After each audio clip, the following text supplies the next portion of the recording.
Welcome, ladies and gentlemen, boys and girls. It's your boy Beaky with the Untitled Game Show and the Elder Scrolls Legend Central. And I have returned from a 2-week hiatus from making videos. You guys know how I am. I make a lot of content really quickly, then I just disappear out of nowhere. Who knows why, but it happens.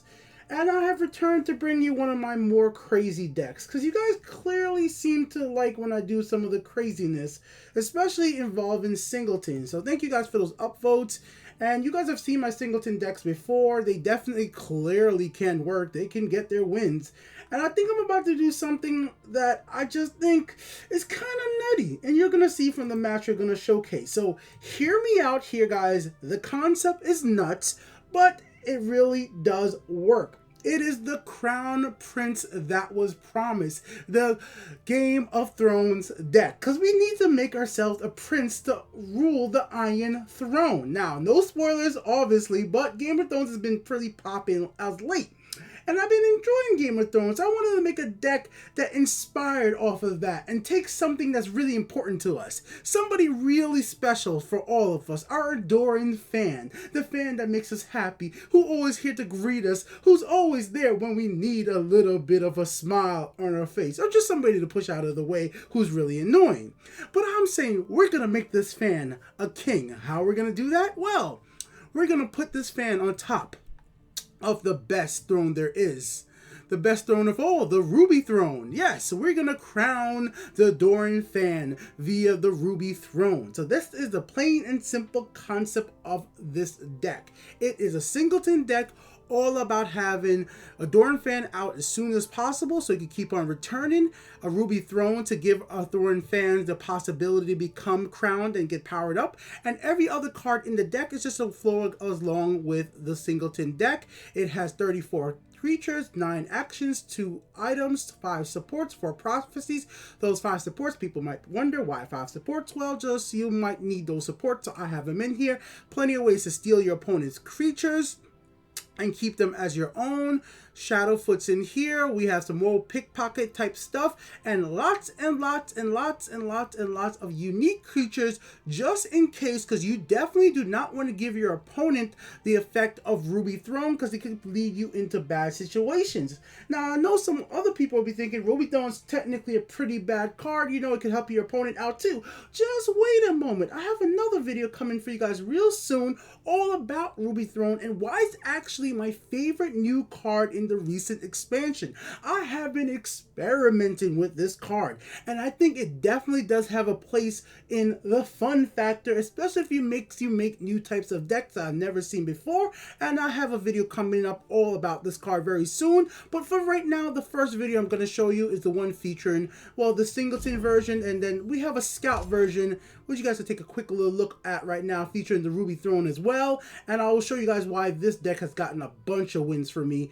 And it's been working really good, but we'll get to that. Anyways, let's get into the match and show you guys what this is all about. All right, here we go, guys.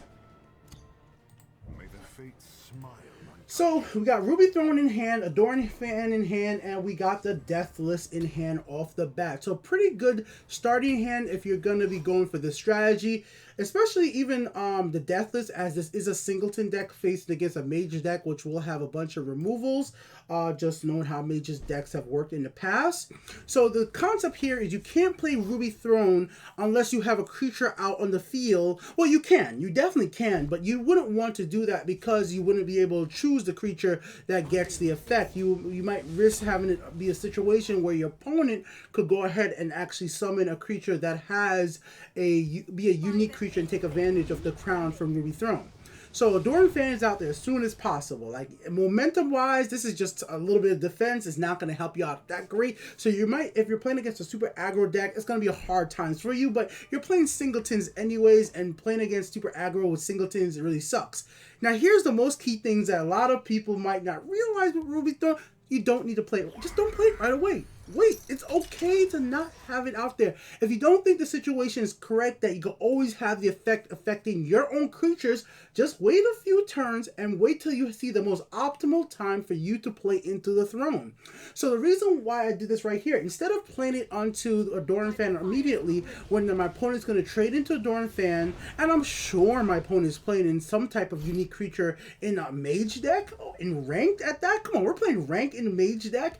Of course they're playing some unique creatures. So I wanted to absolutely make sure that when I play Ruby Throne out, I'm going to be able to keep that effect on my side of the field as long as possible and not give my opponent a hint of what I'm trying to set up.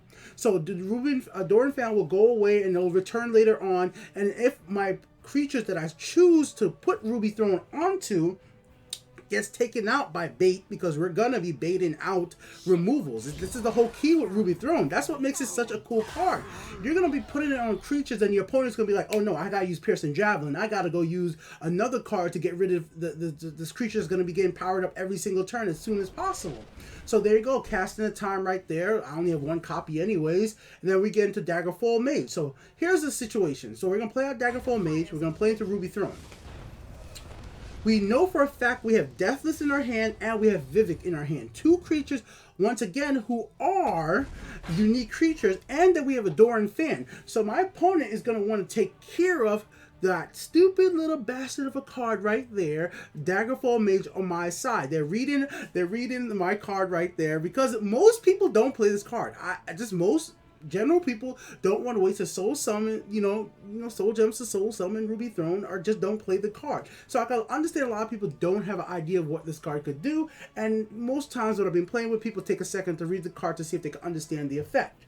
So my opponent has a few choices right here. Do they have another cast in time? Cast out my Daggerfall Mage. Maybe have more than one copy. Or do they want to try to remove the ward? Or they have lots of different things they could possibly do here. So they go ahead and play into a Black Dragon. Once again, that is a unique creature. So that's in the situation where I am in right now, where I have to be very careful and make sure that my opponent doesn't take advantage of the Ruby Throne. I have to actually play kind of in a defensive way, where now I'm forcing my opponent to take care of my Daggerfall Mage. I have 100% fact know that Daggerfall Mage is about to die, either by Piercing Javelin, casting a time, or some other method. We go ahead with Ice Storm. But because they have to remove it this way, they have no way of getting the advantage of my Ruby Throne. See that? My Ruby Throne stays fine, and now either Dawnfang will come back, or I could play into one of my Vivek or other creatures. Boom, a Dawnfang comes back, which allows me to save Vivek for a later time. I didn't want to play Vivek out so early and afraid of more cast out or Piercing Javelin, and this allows me to just draw some cards, and then I could draw into the orb, which is going to be coming out in handy maybe a little bit later. So that's the whole concept here, especially with a Dawnfang who can't be silenced. It's such a good scenario right here. The card can't be silenced, so it works out quite well. So my opponent goes ahead and takes care of Dawnfang once again.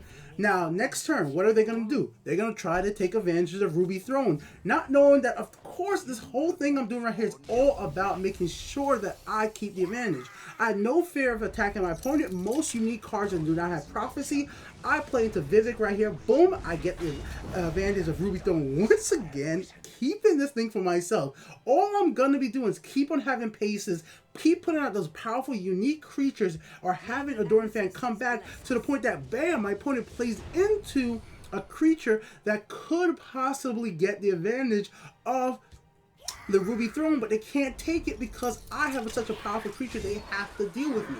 And that's what's going to be really fun when you guys see my video about Ruby Throne. You guys kind of see where I'm going at right here. As long as you keep the pace up correctly, you can have a really good advantage of making sure that the effect stays on your side of the field as long as possible. And I'm also going to be talking about how do you actually keep the effect, deal with when your opponent gets the effect for themselves. Now, obviously right now we're playing into a singleton deck, so removals are limited, but my other types of decks that feature this card are more flexible, have more removals, have more ways of dealing with my opponent's creatures. But singleton is kind of hard. But here, I'm playing singletons in rank, so if you guys see me playing rank, that means I'm pretty confident with the deck. So I've been pretty confident what I've been able to do with this deck so far, and it's been just a lot of fun. It's been getting me to play into some cards I don't get to play very often, and have my opponent use these removals, constantly doing this stuff because they know they have to get rid of Vivek. Vivek can't can't stay alive. He has to get rid of Vivek, so he's just not going to get the advantage Ruby Throne. And I'm still taking the health. I still have the health advantage. I still have the supports out. And now I got, boom, a Dawnfang. Once again, the Crown Prince, that is promised, is back out on the field. I'm going to go into the Deathless, gain some health back. Then instead, I was going to think of gaining more health, but I was like, you know, that actually would be a disadvantage to me because taking damage helps to keep my card drawer up. And Orb is a better card right here. Keep my drawing right up here. And remember, Dawnfang cannot be silenced. That's one of the greatest things about it. Because the Dawnfang can't be silenced, it's one of the key ways to keep the card. Your opponent has to go ahead and destroy it with an action or trading into it. And because of that, that gives you a better chance of being able to keep the card on your side of the field. Now, my opponent did a very smart thing right there. Boom, he's going to choose 12. That's what I would do. Knowing how my hand works, I probably am playing into Sotha Sil. And this is one of the few decks I actually have felt that Sotha Sil actually works out quite well, especially with the Ruby Throne. But as you guys can clearly see, I have no fear of attacking right here.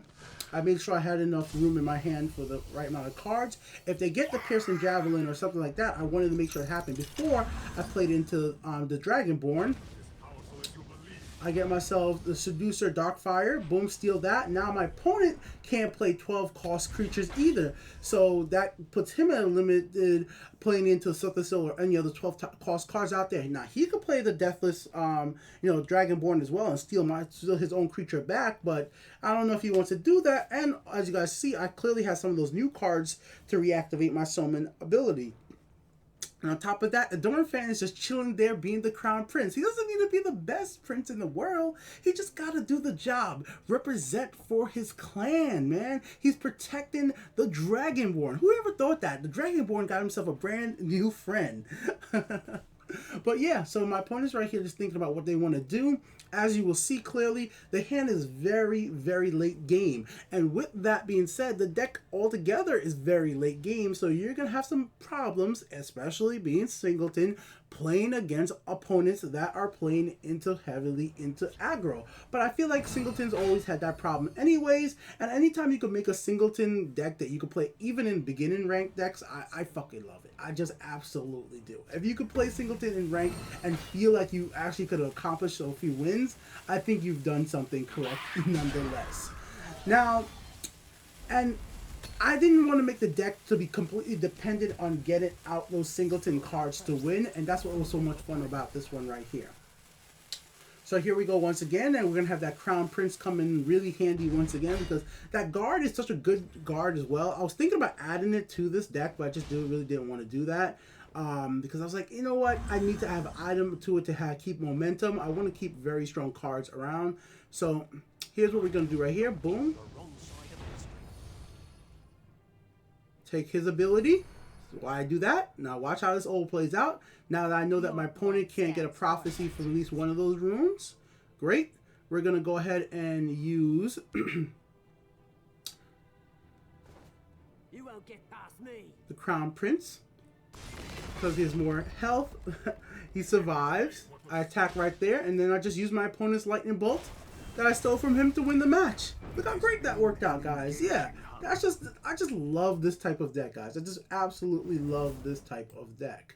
So yeah, go check it out if you want. Links in the description for you guys to check it out. You can change it up whichever way you want to specifically change up. It is heavily on the expensive side. This is like something that I would not recommend anybody use their soul gems to soul summon this whole entire deck. There's so many expensive cards here, but that's what I like. I like trying to play with these legendary, unique cards. I mean, we mostly don't do. We're always trying to put cheap cards that, you know, hit fast. But if you can put something together that works out like this, I think it's really fun to play with.